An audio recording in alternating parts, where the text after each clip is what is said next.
اللهم انفعنا وانفعنا بعلومه وعلومكم أجمعين آمين يا رب العالمين. أنه قال باب قول الله تعالى ونزع الموازين القسط ليوم القيامة وأن أعمال بني آدم وقولهم يوزن.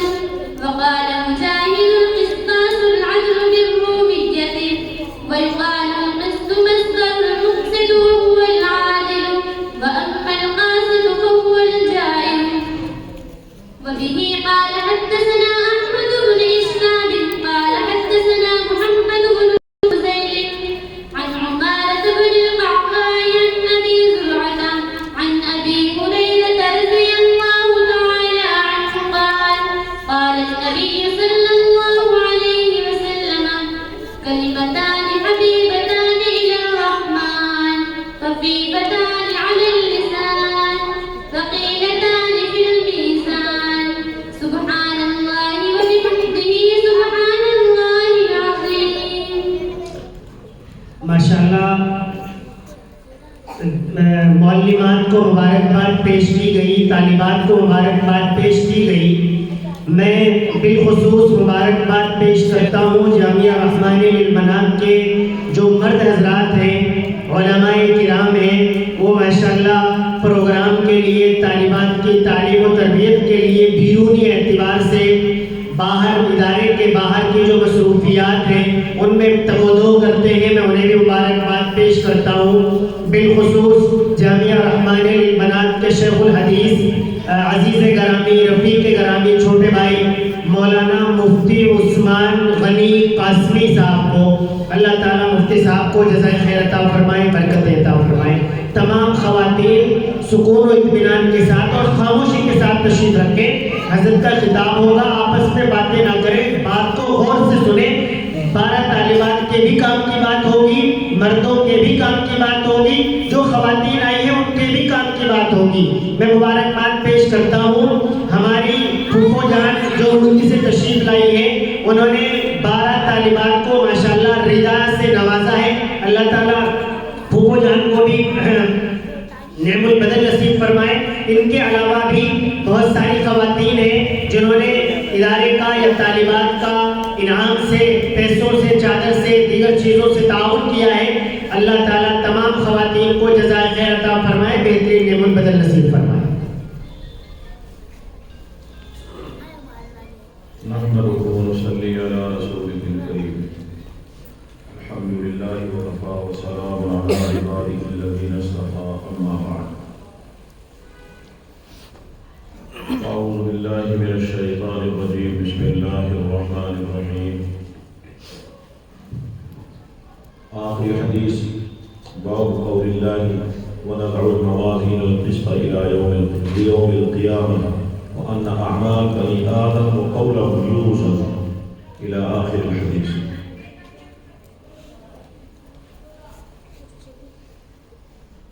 عزیز طلباء اور میری بچیوں اور ان کے سرپرستان، آئے ہوئے مہمان، اسٹیج پر جلوہ فروز علماء کرام اور خصوصی طور پر ہمارے بھتیجے حضرت مولانا مفتی عطاء الرحمن صاحب، اللہ تعالیٰ سب کی آمد کو بے حد قبول فرمائے. یہ مجلس وہ چھوٹی سی مجلس ہے مگر یہ بہت برکت والی مجلس ہے. پورے سال میں یہ کہہ سکتا ہوں کہ اس سے زیادہ بابرکت مجلس کوئی دوسری آپ کو شاید ہاتھ نہ آئی ہو علاوہ اس مجلس کے جو کسی جیسی مجلس ہو. یہ ختم بخاری شریف کی مجلس ہے. یہ ان 12 طالبات کے لیے ہی مبارک اور سعادت کی بات نہیں ہے بلکہ ہم سب کے لیے خوش نصیبی کی بات ہے کہ اللہ جل شانہ کے نبی جناب محمد رسول اللہ صلی اللہ علیہ وسلم کی احادیث کا مجموعہ جس کو الجامع الصغیر کہا گیا ہے، اس کے اختتام اور اس کے جشن میں شریک ہونے کا موقع مل رہا ہے. میں بہت متاثر ہوا اور مجھے بڑا اچھا لگا کہ میں شاید ختم بخاری کے اس پروگرام میں بہت دنوں کے بعد شریک ہوا ہوں کہ بچیوں نے اتنی شاندار اور نحو و صرف سے مرصع اور مزین عبارت ادا کی. اور جب بچی عبارت پڑھ رہی تھی تو یقیناً میری آنکھوں میں آنسو آنے کو تیار تھے کہ بچیوں پر اتنی محنت کی گئی ہے کہ وہ بخاری کی حدیث کو اتنی صفائی کے ساتھ نحو و صرف سے مرصع اور مزین کر کے ادائیگی کر رہی تھی. اللہ تعالیٰ اس بچی کو عالمہ و عمل بنائے گا. یہ دراصل بخاری شریف کتاب کا نام نہیں ہے. بخاری شریف کو اس اصطلاح میں کہا جاتا ہے مشہور ہو گیا بخاری شریف. کتاب کا نام بخاری شریف نہیں ہے بلکہ کتاب کا نام تو پڑھنے والے بچے اور بچیاں جانتے ہیں کہ یہ مجموعہ ہے احادیث رسول صلی اللہ علیہ وسلم کا. یہ الجامع الصحیح ہے. جمع کا مجموعہ ہے. جامع بہت ساری احادیثوں کا مجموعہ ہے اور صحیح اس کو اس لیے قرار دیا کہ جناب رسول اللہ صلی اللہ علیہ وسلم کی زندگی میں بے شمار اقوال بے شمار احادیثیں ہیں مگر ان میں سے چھانٹ کے پھٹک کے ان حدیثوں کا مجموعہ جس کی سند متصل ہے اور جن کی سند خبر متواتر اور ایسے کہ جس میں کسی بھی بیان کرنے والے انسان پر راوی پر کوئی کلام نہیں ہے. بہت سارے لوگوں نے احادیث کو جمع کیا بیان کیا لیکن یہ عجیب کارنامہ پوری تاریخ میں 1500 سال کی تاریخ میں اس سے بڑا کارنامہ وہ ایک آدمی نے دیا. اس کے بارے میں ہمیں جاننا بے حد ضروری ہے تاکہ ہم اپنے بچوں کے سلسلے میں تربیت پر غور دے سکیں اور شوق پیدا کر سکیں.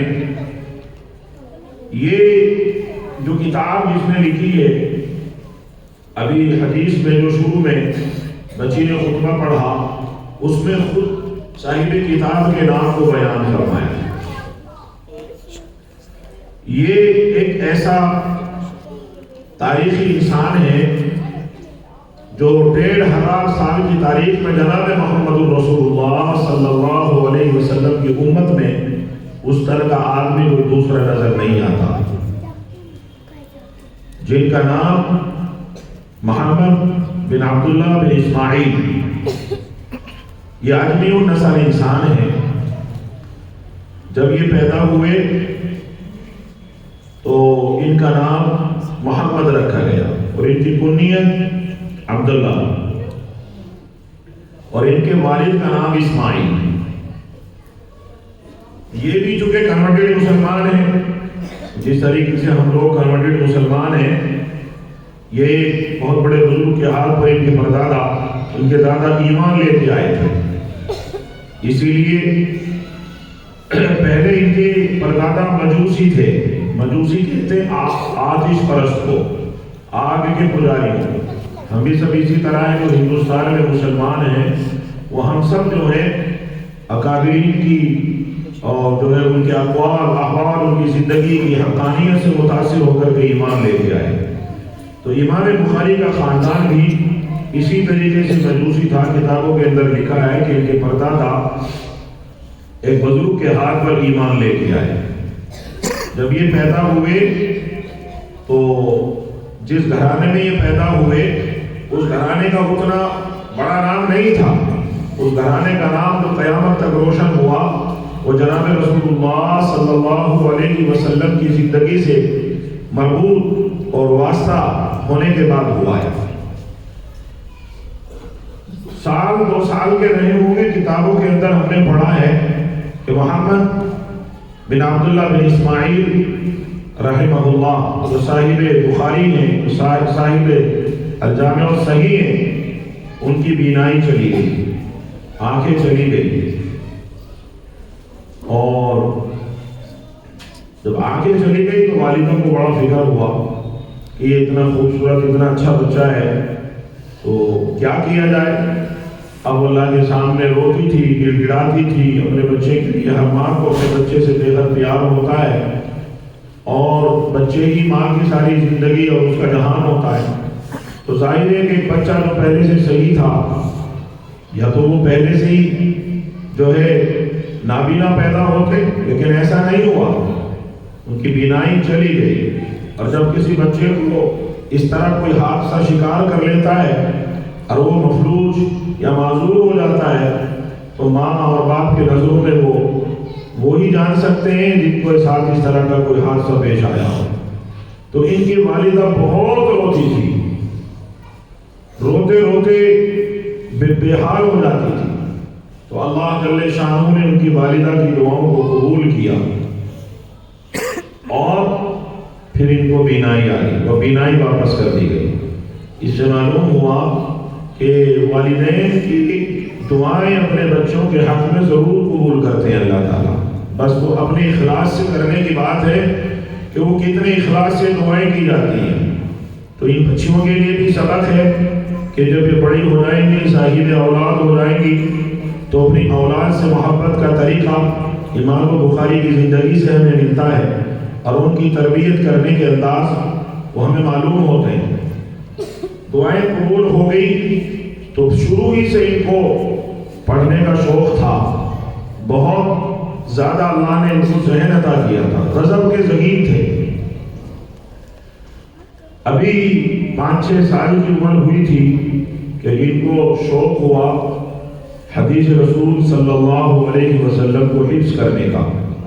ہوتا ہے نا، ہم لوگ تو اپنے بچوں کو انگریزی کپڑے پہناتے ہیں، اور ان کے نام بھی ہم شروع ہی سے جب ہم اس طرح کے نام رکھ لیتے ہیں جو فلم انڈسٹری سے یا کھیل کی دنیا سے لوگ متاثر ہوتے ہیں، تو ان کے نام پر رکھتے ہیں، جبکہ آئیڈیل جو ہے آپ دیکھیں گے ہمیں یہ ملتا ہے کہ جناب محمد رسول اللہ کے نام پر ان کی والدہ نے ان کا نام رکھا محمد، اور دوسرا نام میں جو کنیت میں تبدیل ہوا اللہ کا بندہ۔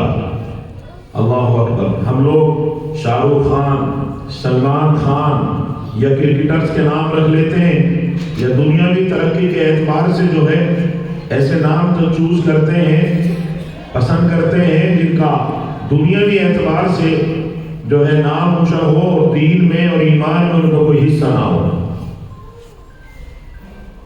تو امام بخاری رحمہ اللہ چونکہ محمد نام رکھا گیا، اس میں بھی بڑی بحثیں ہیں، چونکہ یہاں اتنا لمبا وقت نہیں ہے، ہمیں آدھے گھنٹے میں اس وقت اس کو سمیٹنا بھی ہے اور دعا بھی کرنی ہے۔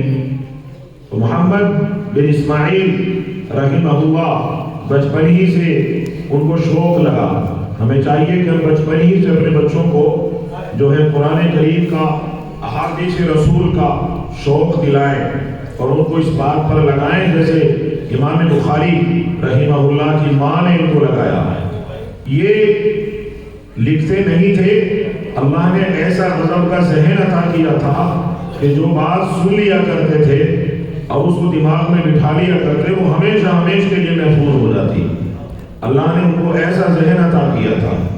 ان کے بڑے کارنامے، ہزاروں حدیثیں ان کو بچپن میں یاد تھی۔ ایک مرتبہ کا واقعہ لکھا جاتا ہے حضرت امام رحمہ اللہ کے بارے میں کہ ایک مرتبہ کبھی اپنے درس کے ساتھیوں کے ساتھ شریک تھے، تو جو کہ ان کے ہاتھ میں قلم نہیں ہوتا تھا، دوسرے بچے نوٹس لکھتے تھے، کتابیں اور جو ہے کاپیاں لکھ کر کے رکھتے تھے، تو انہوں نے ان کا مذاق کیا، اور مذاق کرنے کے بعد میں کہا کہ آپ کو پتا ہے ہم نے کتنے نوٹس لکھ لیے، کتنے لکھ لیے؟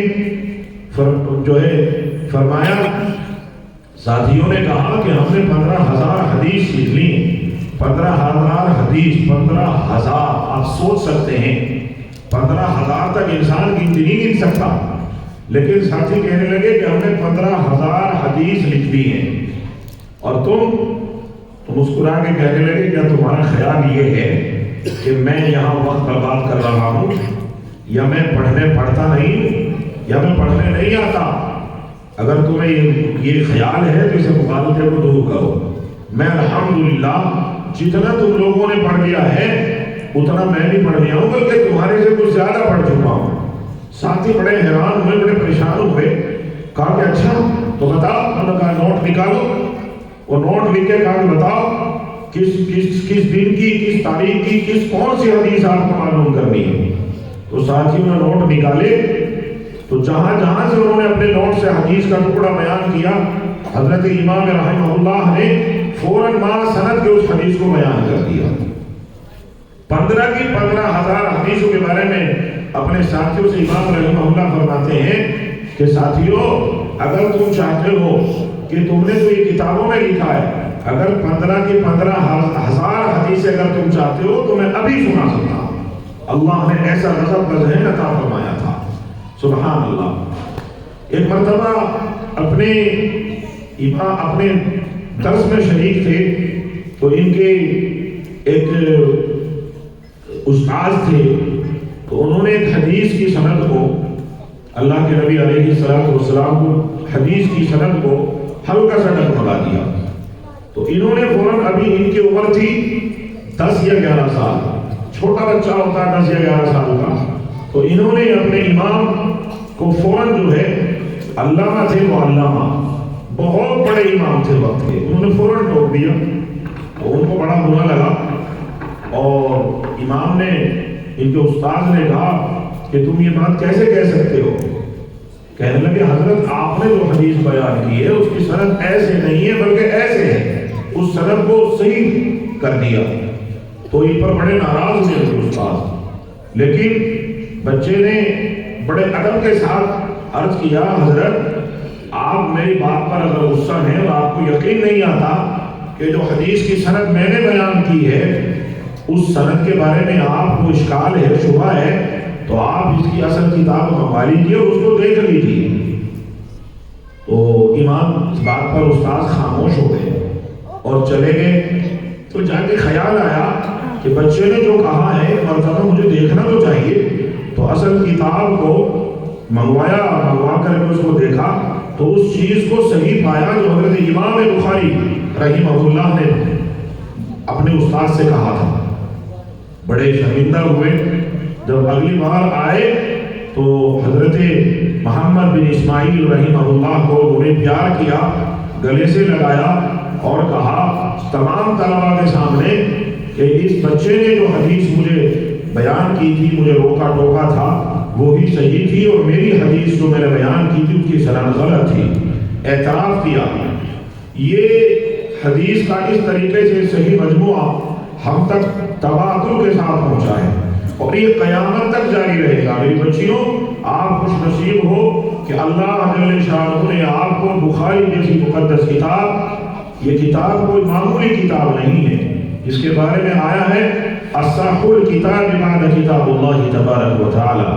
اللہ جل شانہ نے جو ہمیں عطا کیا ہے وہ قرآن کریم ہے, اور یہ بھی اللہ جل شانہ کا عطا کیا ہوا ہے جو بخاری شریف کا مجموعہ ہمارے ہاتھوں میں ہمارے سامنے ہے. اس کے بارے میں آیا ہے کہ روئے زمین پر اس سے زیادہ محترم, اس سے زیادہ مضبوط, اس سے زیادہ قوی کتاب پوری روئے زمین پر نہیں ہے. بخاری شریف اصح الکتاب, اصح الکتب بعد کتاب اللہ جل و تعالی. اللہ جل شانہ کی کتاب یعنی قرآن کریم کے بعد اس سے زیادہ صحیح کتاب پوری دنیا میں کوئی نہیں ہے. یہ ایسے جمع نہیں ہوئی, اس کے پیچھے بڑی قربانیاں. احادیث جمع کرنے کا سلسلہ تو بہت لوگوں نے جمع کیا ہے, لیکن یہ 194 ہجری میں ایک بچہ پیدا ہوتا ہے جو پیدا ہونے کے کچھ دن کے بعد نابینا ہو جاتا ہے, پھر اس کی ماں کی دعاؤں سے اس کی بینائی واپس آتی ہے, پھر وہ اپنے اساتذہ سے علم حاصل کرتا ہے اور 9-10 سال کی عمر میں وہ محدث بن جاتا ہے. آپ اندازہ لگائیے کہ کیسی زندگی اس انسان کی ہوگی, کیا شوق رہا ہوگا, کیا ذوق رہا ہوگا, اللہ کے نبی سے کیسے عشق رہے ہوں گے. یہ ایسے ہی تو نہیں آیا. ہم نے اپنے اساتذہ اکابرین دارالعلوم دیوبند کے سلسلے میں جب ہم یہ سنتے ہیں کہ ہمارے استاذ اور ہمیں آخری حدیث پڑھانے والے شیخ عبدالحق محدث اعظمی رحمہ اللہ جو ہمارے استاذ محترم تھے, ہم نے ان کو دیکھا جب وہ حدیث پڑھانے کے لیے تشریف لاتے تھے کہ اس زمانے کی بات ہے 2000 کی, وہ زمانہ تو کتنا خیر کا زمانہ ہوگا. ہمارے محدث ہمارے استاذ محترم ٹھنڈ پڑ رہی ہے,